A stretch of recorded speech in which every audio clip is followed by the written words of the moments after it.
दोस्तों नमस्कार, आपका स्वागत है एक बार फिर से। दोस्तों आज का जो हमारा वीडियो है बहुत ही शानदार होने वाला है।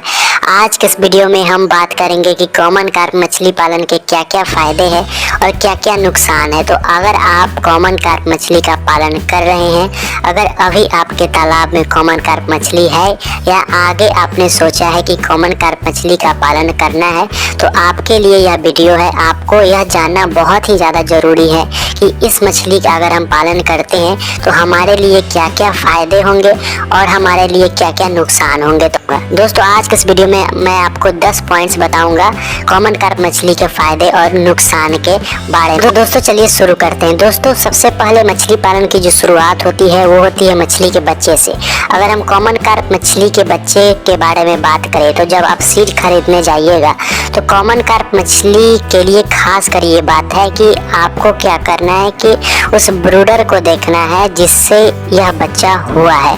कॉमन कार्प मछली जिससे हुआ है बच्चा, जिस मछली का यह सीड है, उस ब्रूडर को आपको देखना है। अगर वह ब्रूडर 4 केजी 5 केजी की है और 2 साल 3 साल पुरानी है तभी आपको उसका सीड लेना है, नहीं तो उस कॉमन कार्प का सीड नहीं लीजिए। बहुत सारे लोग क्या करते हैं कि 200-300 ग्राम की जो कॉमन कार्प होती है वही बच्चा दे देता है और उसी का बच्चा जो है वो नए फार्मर को पकड़ा देते हैं और वो मछलियाँ नहीं बढ़ती है, उनका 1 साल बर्बाद हो जाता है, पैसा बर्बाद हो जाता है। तो अगर आप कॉमन कार्प मछली पालन करने जा रहे हैं, सीड खरीदने जा रहे हैं, तो आपको इस बात की ध्यान रखनी है ऑर्डर जो होगा कॉमन कार्प का वो 3 केजी 4 केजी 5 केजी तक का होना चाहिए और 2 साल 3 साल पुराना होना चाहिए, तभी वो मछली आगे जाकर आपके तालाब में बढ़वार लेगी। तो दोस्तों इस बात की आपको बिल्कुल भी ध्यान रखना है अगर आप न्यू फार्मर है तो। दोस्तों अगर छोटा सा इंट्रोडक्शन अगर लिया जाए कॉमन कार्प मछली का, तो ये बॉटम फीडर है, यानी कि तली में रहती है, वहीं अपना भोजन ग्रहण करती है और साल में 2 से 3 बार ब्रीडिंग कर देती है तालाब में। और सबसे बड़ी इसकी खासियत क्या है कि ये हमारे तालाब को अमोनिया से मुक्त करता है। अमोनिया मछली पालन में जो है एक मुख्य समस्या है। अगर आपके तालाब में कॉमन कार्प है या कोई भी बॉटम फीडर है तो वो आपको अमोनिया तालाब में ही होने देगा। दोस्तों अगर इसकी खासियत की बात की जाए तो हम इसे नेचुरल फीड यानी प्राकृतिक भोजन बनाकर भी और कमर्शियल फीड दोनों पर पालन कर सकते हैं। तो चलिए बात करते हैं कॉमन कार्प मछली पालन के फायदे और नुकसान के बारे में। अभी मैं आपको 10 से भी ज़्यादा फायदे और नुकसान के बारे में कॉमन कार्प मछली के बताऊंगा। तो दोस्तों सबसे बड़े फायदे की अगर बात की जाए कॉमन कार्प मछली से, तो हम 1 एकड़ के तालाब से 2 टन कॉमन कार्प मछली का उत्पादन ले सकते हैं। दूसरी फायदे की बारे में बात की जाए तो कॉमन कार्प मछली जो होती है वो वजन पुराती है। जब आप हार्वेस्टिंग कीजिएगा, जब मछली सेल कीजिएगा तो यह आपकी वजन पुरा कर देगी, नुकसान नहीं हो पाएगा आपको कॉमन कार्प मछली में। दोस्तों दूसरा फायदा की बात किया जाए तो ये तालाब में बच्चे दे देती है, जिससे आप अगर सीड सेल करना चाहते हैं तो सीड भी सेल कर सकते हैं। दोस्तों और फायदे की बात की जाए तो ये मछलियाँ जो है वो दूसरी मछली का बीट भी खा लेती है। अगर इसे भोजन नहीं मिलता है तो अगर आपके तालाब में ग्रास कार्प मछली है तो कॉमन कार्प उसका बीट भी खा लेती है। दोस्तों और इसकी खासियत के बारे में बात की जाए तो आप इसे जैसा भोजन देंगे वैसा भोजन ये खा लेगी। अगर आप इसे घर के किचन वेस्ट पर अगर पालना चाहते हैं, घर के कचरे जैसे चावल रोटी पर पालना चाहते हैं तो उस पर भी आप इसका पालन कर सकते हैं। और फायदे की बात की जाए तो अभी ठंडी का समय है तो ये मछलियाँ जो है वो ठंडी में भी भोजन करती है, ठंडी में भी विकास करती है।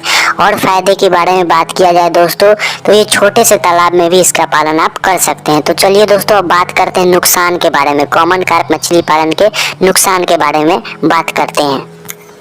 दोस्तों अगर नुकसान के बारे में बात की जाए कॉमन कार्प मछली की तो ये है कि साल में 2 से 3 बार ये तालाब में बच्चे दे देती है, जिससे तालाब का कंडीशन जो होता है वो अनबैलेंस हो जाता है। और जो मछलियाँ बच्चे दे देती है जैसे 200 ग्राम 300 ग्राम की मछलियाँ, तो वो आगे बढ़ नहीं पाती है अच्छे से। ये मेरा पर्सनल एक्सपीरियंस है कि अगर आपके तालाब में 200-300 ग्राम की कॉमन कार्प बच्चे दे रही है तो वो मछली आगे विकास बिल्कुल भी नहीं करेगी। तो अगर आप चाहते हैं कि आपके तालाब में बच्चे कॉमन कार्प मछली न दे, आपको करना होगा कि आपका तालाब एकदम साफ सुथरा होना चाहिए, उसमें एक भी खरपतवार नहीं होना चाहिए। अगर एक भी खरपतवार हुआ तो कॉमन कार्प मछली उसमें बच्चा दे देगी। तो ये एक तरह से नामुमकिन है कि अपने तालाब में एक भी खरपतवार ना हो। कॉमन कार्प बच्चे दे ही देती है चाहे हम कितना भी कोशिश कर ले। दोस्तों और नुकसान की बात की जाए तो जब हम हार्वेस्टिंग करते हैं तब ये नेट में नहीं आती है, यानी कि जाल जब हम चलाते हैं तो उसमें क्या होता है कि पूरी मछलियाँ कॉमन कार्प नहीं आती है। तो हमें इसके लिए क्या करना होता है कि पानी सुखाकर कॉमन कार्प को निकालना पड़ता है तालाब से। और ये होता है कि जब आप जाल चलाइएगा तो ये मड में घुस जाती है, आधा ये अपना शरीर जो है वो कादों में मड में घुसा लेती है, जिससे जाल में ये नहीं आ पाती है। तो ये सब कुछ नुकसान है। और नुकसान की बात किया जाए दोस्तों, ये कॉमन कार्प मछली दूसरे मछलियों का भोजन छीनकर खाती है। जब आप फीड दीजिएगा, फ्लोटिंग फीड दीजिएगा, तब आप देखते होंगे कि दूसरी मछलियाँ भी भोजन कर रही होती है और उसके फीड को ये खाती है। और दोस्तों जब ये तालाब में बच्चे दे देती है तो क्या होता है कि तालाब का पूरा कंडीशन अनबैलेंस हो जाता है और इसके बच्चे दूसरे मछलियों को बढ़ने नहीं देती है। तो ये सब कुछ कॉमन कार्प मछली के फायदे और नुकसान है।